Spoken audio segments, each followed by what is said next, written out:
just want to say congratulations to all of you, and thank you so much, Esther and Abhijit, for inviting me.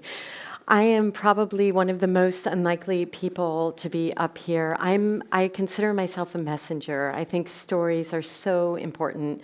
They really shape who we are as individuals and our society. And I think right now, more than ever, it is such a critical time to think about who gets to tell the stories and how the stories are created. And I'm really one of the most unlikely people to be up here. I was this painfully shy, gawky, awkward young woman, really afraid of the world, and I really found my courage behind the camera.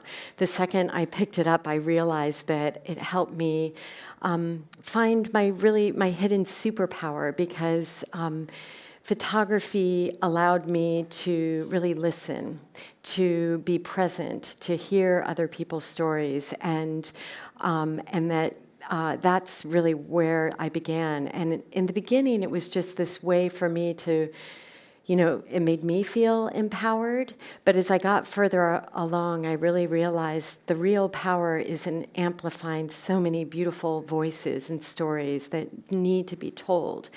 And photography really has this unique power in that I think it is this universal language. It transcends so many, it doesn't matter who you are, where you come from. You can really look at images and see things and understand. It can create understanding and awareness if it's used in the right way.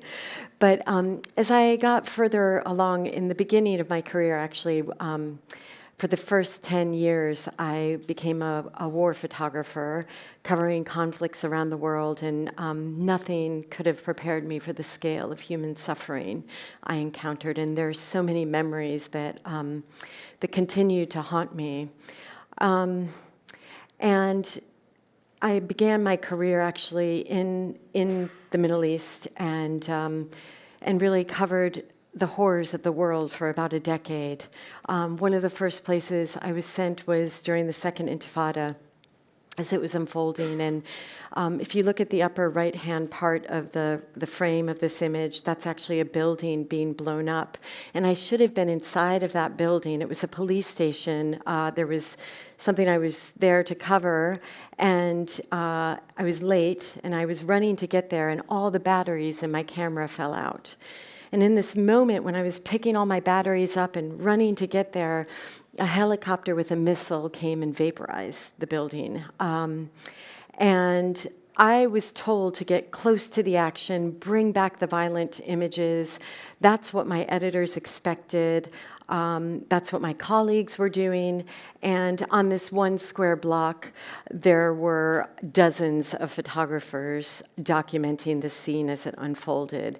And this was this profound moment when I began to ask myself this question: were we only telling one half the story, which at best was half the truth, and maybe worst, even a lie, or really just contributing to the underlying narratives that fueled the conflict? There were stories that all of us can identify with, stories that build connection, but we chose to focus only on the violence. And one day I was walking back to my hotel, and I heard music coming out of this room. And I wandered up these stairs toward the music and through an open door. This is what I saw. This couple getting married in the middle of all of this chaos, this expression of love and hope amidst all that suffering, captivated me. And to me, I realized these are the stories that really give us the sense that those caught in the conflicts don't stop dreaming and hoping for a better future. And as storytellers, I think we need to do a better job of showing the human resilience, the stories that are always there, that build that connection. And this was the moment in my career. I was 25 when I began, and I started pushing back and sending different kinds of stories, the stories that I thought gave a broader vision of who we all are on this planet. And after a decade of covering all of these horrors, I was really left broken and raw. And it was then I had this other profound realization. I had been telling these stories about people and the human condition, but at the backdrop of almost every one of them was always the natural world. In some cases, it was a scarcity of basic resources like water. In others, it's a changing climate and loss of fertile lands. But almost always, it was the demands placed on our ecosystem that drove conflict and human suffering. And I can recall the exact moment when I began to really feel how connected we all are to one another and also to the wildlife and creatures on this planet. It was in a small village outside of Prague on a cold, snowy day in December of 2009 when I met a rhinoceros named Sudan for the first time. And quite unexpectedly, this gentle, hulking creature changed the way I see the world forever. I remember how surprised I was because I felt this deep sense of wonder in his presence. And also this realization, looking at this animal, you can understand it's been roaming the planet as a species for millions of years. There were probably tens of thousands of them just 100 years ago. But on this day, there were just 8 of them known to be alive, and they were all in zoos. And there was this audacious plan to move 4 of the last 8 of them back to Kenya, back to Africa, to Kenya, in this last-ditch effort to save the entire species. They thought by moving them back to Africa, it would, encourage them, stimulate them to breed, the open air, room to roam. And I rushed back with them. And this is how we imagine wildlife roaming the open plains of Africa. But this is actually what it looks like today. They have to be guarded round the clock by heavily militarized men because the value of their horn is worth so much. They are being poached to extinction. And I'm so sorry, the next image is very graphic. But this is what the road to extinction looks like. And it's entirely possible, even likely, that if the current trajectory of killing goes on, so many more species will become extinct in our lifetime. We've wiped out 50% of the Earth's wildlife in just the last 40 years. And it doesn't take complicated math to figure out if we don't do something now, there's going to be very little left. And when I began this story just 15 years ago, the whole focus was, on fighting the poachers. We need to arm and militarize, and that is the answer. And I began asking one really basic question when I began this story. What do the people living closest to the wildlife think? Do they care? Because so little was being said about the indigenous communities on the front lines. And we can often forget that the best protectors of these animals are the people who live alongside of them. This is Yusuf, who spends 10 months a year protecting another species of rhino, black rhinos, and just 2 months with his own children. Everywhere I go, I see extraordinary people, often with very little, making huge impacts for the planet and for their own communities. And I think it's so important to shed some light on their stories, where against all odds, it is individuals making profound differences. Today in Kenya, because of a focus on local community engagement, also stricter laws and policing, the number of poaching incidences has dramatically decreased at a time when other African countries faces rising poaching levels. So just to look back to the pandemic, when the tourism stopped, in South Africa, they had over 400 rhinos poached. In Kenya, they had 0 rhinos poached during the pandemic. And that I really, we're going to talk about it later with James and talk about why that is.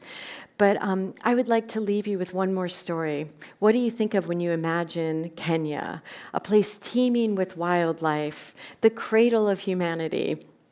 The Kenya I first encountered almost 25 years ago, was struggling with armed criminal gangs of poachers who created insecurity for the communities and had left much of the northern landscapes empty of wildlife.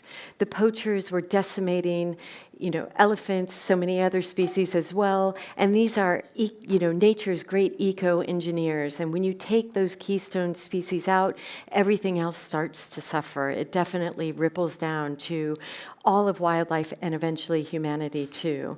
Well, I met this community back in 2013 who had this dream to build the first indigenous-owned elephant sanctuary in all of Africa.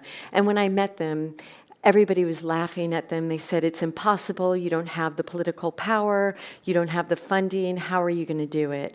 And I knew they would do it. And I was there when the first elephants arrived. Against all odds, this community became these animals' greatest protectors. They did create this sanctuary, which is called Vitale Elephant Sanctuary. And they're doing things differently there. In a community previously where few opportunities were offered to women, people like Mary here are caring for elephants. They are empowering indigenous women to be elephant keepers as well. And it's changing not just how people relate to wildlife, but also how people relate to one another. And in today's northern Kenya, the biggest threat to these elephants is no longer poaching. It's actually climate change. And because of these ongoing droughts, what happens is these elephants who share the wells with the humans use the wells during the day. At night, all the wildlife rushes in, and sometimes the young babies accidentally get pushed in to the well by the herd unintentionally. But now, phones are ubiquitous. Everybody has them, and they know exactly who to call. And so they call the elephant sanctuary, and very often they're able to reunite the babies right there with their own herd at the well. We waited 32 hours.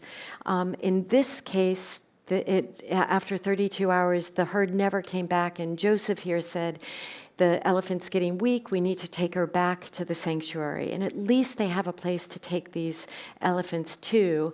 And this is the most vulnerable time for them. Across all elephant sanctuaries around the world, 50% of the time the babies will die when they first arrive because they have to switch from their mother's milk to this powdered human milk formula. And so during the pandemic, the elephant keepers started to say, what happens if there's disruptions to get that powdered milk formula? What are we going to do? We need to come up with a plan B. So they started looking around at nature for solutions, and they realized goats eat the same vegetation as the elephants, so they started experimenting. I'm very happy to tell you, goats to the rescue. Not only did it work, it was even better. They went from 50% survival rate to 98% of the babies are surviving when they first come in. And here's Maybai about to get ready to go back to the wild. They're going to be returning her to the wild soon. She doesn't need us humans anymore. But the other piece of the story, which is so extraordinary, all that money that was being sent out to foreign multinational companies is now staying within the community, and it's the women who own the goat milk formula. And so I went with them as they set up bank accounts for the first time in their lives. They now have money for their children, for health care. The elephants, they tell me, it's not us saving the elephants are saving us. And I love this. It's really true. And I love this story so much because it's not just a story about adorable elephants, even though they are. It's a story about all of us, our home, our future, where we're going, that connection between wildlife, the planet, and humanity. Now, I want to end with the northern white rhinos. What happened? So back in 2018 in March, I got a call to hurry back because Sudan, that beautiful rhino I met, was getting old. He was about to be euthanized, and they said to hurry back to say goodbye. And this was the final moment. This is Jojo Wachiro saying goodbye to Sudan. And he was surrounded by all the people who loved and protected him. And the thing I will remember most is the eerie stillness of that moment that was broken only by the muffled sobs of all the people who were protecting and caring for him. And I think back often to this moment, and it's the silence that I remember most. It's a haunting silence that almost seemed to foreshadow what a world without these magnificent creatures will be for all of us. Today, there are just 2 northern white rhinos left, and if I imagine a world without these magnificent creatures, I understand we're going to suffer so much more than the health of, a healthy ecosystem, the loss of a healthy ecosystem, but really a loss of our own wonder, a loss of our own imagination. And witnessing the death of this creature showed me what a loss of wildlife would look like, and taught me that we lose a piece of ourselves as human beings each time we lose another species. But as all stories do, it has a hopeful twist. At a moment when it felt like there's no hope, a small group of individuals are banding together, doing everything they can to save this species. It's often in the face of our greatest challenges that humanity, ingenuity and creativity often can light a path forward. And this is the biorescue team who've already created 29 viable embryos that they will implant into surrogate southern white rhinos. And I believe that they will save the species using science and technology. But, what happens next is in all of our hands. There are amazing people out there. And the truth is, every single problem, whether it's climate change, destruction of forest, extinction, poverty, every one of these problems, you all know this better than anyone, has champions out there. And these people understand how interconnected our life systems of our planet are, and that losing one part of nature impacts all of us. So the stories I shared with you today are stories about people living on the front lines of war, climate change, and extinction who refuse to let cataclysm define their future. And when I look out at all of you, I realize it is an impressive group of people who are, you're used to pushing the envelope. And if the people in these stories do so much with just resilience and imagination and ingenuity, what are we all going to accomplish together? Thank you so much.